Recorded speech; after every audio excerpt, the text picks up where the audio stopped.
Adam had already spent hours replaying a 5-second conversation. Now he was lying in bed when one sentence came back. "You were kind of quiet today."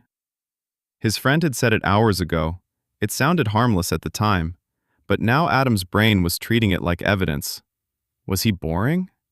Did he make the conversation awkward? Was his friend secretly annoyed with him?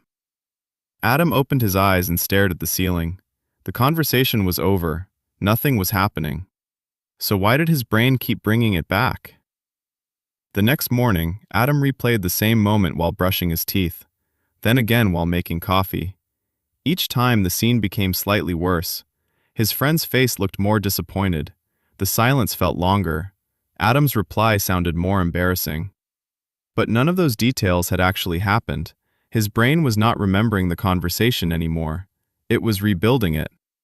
Psychologists often call this kind of repeated thinking rumination. It happens when your mind keeps circling the same event without reaching a useful answer. And here's the strange part. Your brain may believe it is helping you. It thinks that if it analyzes the moment one more time, it might find the mistake. Then it can protect you from making that mistake again. But instead of solving the problem, Adam's mind keeps creating new versions of it. By lunchtime, the original sentence had turned into a full story. His friend was losing interest in him. Other people probably noticed how awkward he was. Maybe everyone secretly felt the same way. One small comment had become a verdict on his entire personality. But the comment was never the real problem. The missing answer was. Adam did not know exactly what his friend meant, and the brain hates unfinished social questions. When there is no clear answer, it often fills the empty space with the most threatening explanation. Not because that explanation is true, because uncertainty feels unsafe. This is why the same conversations often replay at night. During the day, distractions interrupt the loop. At night, the room becomes quiet. There is nothing left to compete with the thought. So the brain brings the unfinished moment back to the front. But something important was happening that Adam did not notice.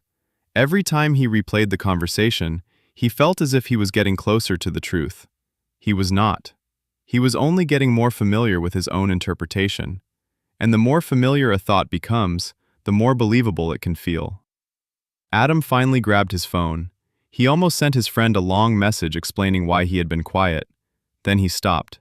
He asked himself one question. Do I have new information, or am I replaying the same information? The answer was obvious. Nothing new had happened. So Adam tried something different. He wrote down the exact facts. His friend said, "You were kind of quiet today." Adam answered, "Yeah, I'm just tired." Then the conversation continued normally. That was all. Everything else had been added later by his imagination. Next, Adam forced himself to see other possibilities. Maybe his friend was checking on him. Maybe the comment meant nothing. Maybe he just looked tired. Adam could not prove any of these explanations either, but that was the point. The negative explanation was not a fact. It was only one possibility among many. Then Adam asked a second question. Is there anything useful I can do now? If the answer was yes, he could take one small action, ask for clarification, apologize if he had actually done something wrong, or decide what he wanted to do differently next time.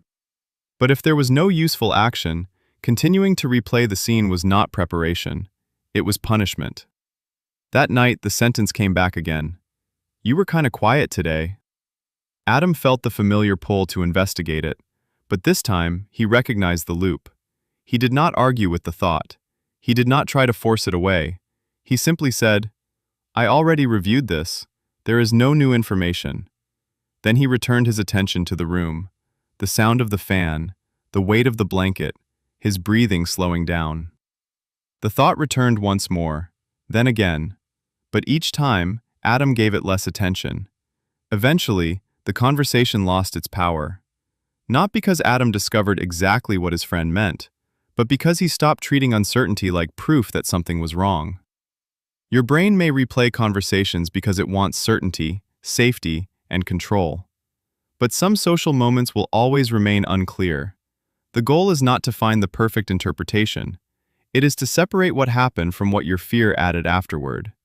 So the next time a conversation starts playing in your head, ask yourself, is there new information, Is there a useful action? If the answer to both is no, you are probably not solving the moment anymore. You are only living inside it again. And sometimes, the healthiest response is not to finish the thought. It is to let the conversation remain finished. If your mind often gets trapped in loops like this, watch the next video about why one negative comment can ruin your entire day.